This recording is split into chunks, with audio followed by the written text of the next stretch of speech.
మత్తయి సువార్త 23వ అధ్యాయం. అప్పుడు యేసు జనసమూహములతోనూ తన శిష్యులతోనూ ఇట్లనెను, శాస్త్రులను పరిసయ్యులను మోషే పీఠమందు కూర్చుండువారు గనుక వారు మీతో చెప్పు వాటినన్నిటినీ అనుసరించి గైకొనుడి. అయినను వారి క్రియల చొప్పున చేయకుడి. వారు చెప్పుదురే గాని చేయరు. మోయశక్యము కాని భారమైన బరువులు కట్టి మనుష్యుల భుజముల మీద వారు పెట్టుదురే గాని తమ వ్రేలితోనైనను వాటిని కదిలింపనొల్లరు. మనుష్యులకు కనబడు నిమిత్తము తమ పనులన్నీయు చేయుదురు. తమ రక్షారేకులు వెడల్పుగాను తమ చెంగులు పెద్దవిగాను చేయుదురు.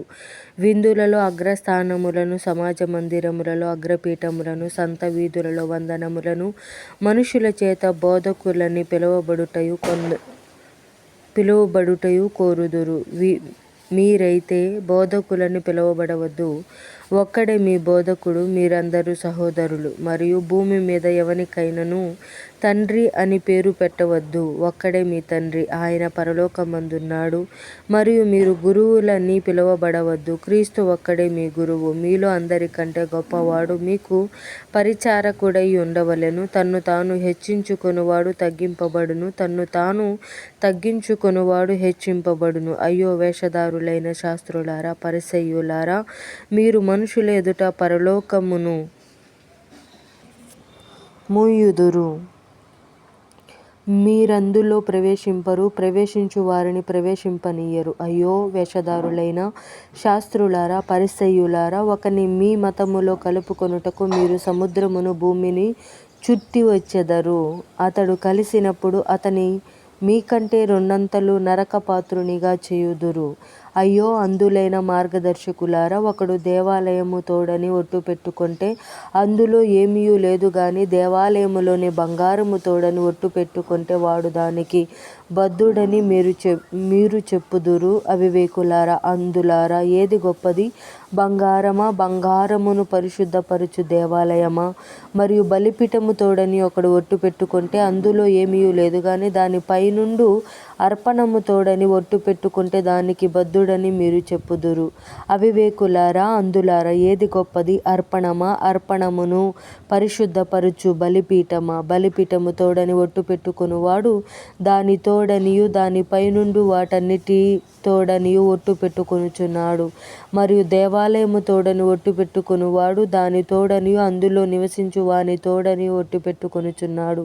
మరియు ఆకాశము తోడని ఒట్టు పెట్టుకొనువాడు దాని సింహాసనము తోడనియు దానిపైన కూర్చున్న వాని తోడనియు ఒట్టు పెట్టుకొనుచున్నాడు. అయ్యో వేషధారులైన శాస్త్రులారా, పరిసయ్యులారా, మీరు పుదీనాలోను, సోపులోను, జీలకర్రలోను 10వ వంతు చెల్లించి ధర్మశాస్త్రములో ప్రధానమైన విషయములను అనగా న్యాయమును, కనికరమును, విశ్వాసమును విడిచిపెట్టితిరి. వాటిని మానక వీటిని చేయవలసి ఉండెను. అంధులైన మార్గదర్శకులారా, దోమ లేకుండునట్లు వడియగట్టి ఒంటెను మ్రింగువారు మీరే.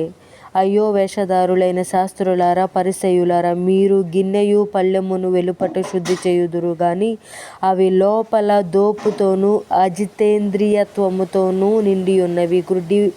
గ్రుడ్డి పరిసయ్యుడా, గిన్నెయు పళ్ళెమును వెలుపల శుద్ధియగునట్లుగా ముందు వాటి లోపల శుద్ధి చేయుము. అయ్యో వేషధారులైన శాస్త్రులారా, పరిసయ్యులారా, మీరు సున్నము కొట్టిన సమాధులను పోలియున్నారు.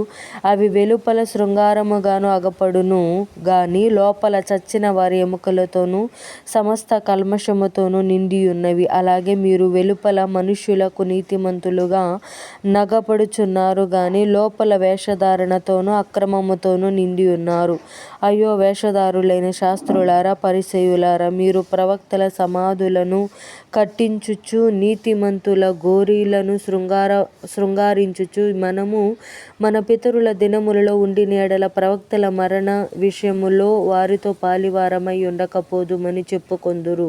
అందువలననే మీరు ప్రవక్తలను చంపిన వారి కుమారులై ఉన్నారని మీ మీద మీరే సాక్ష్యము చెప్పుకొనుచున్నారు. మీరును మీ పితరుల ప్రమాణము మీరును మీ పితరుల పరిమాణము పూర్తి చేయుడి. సర్పములారా, సర్ప సంతానమా, నరశిక్షను మీరెలాగు తప్పించుకొందురు?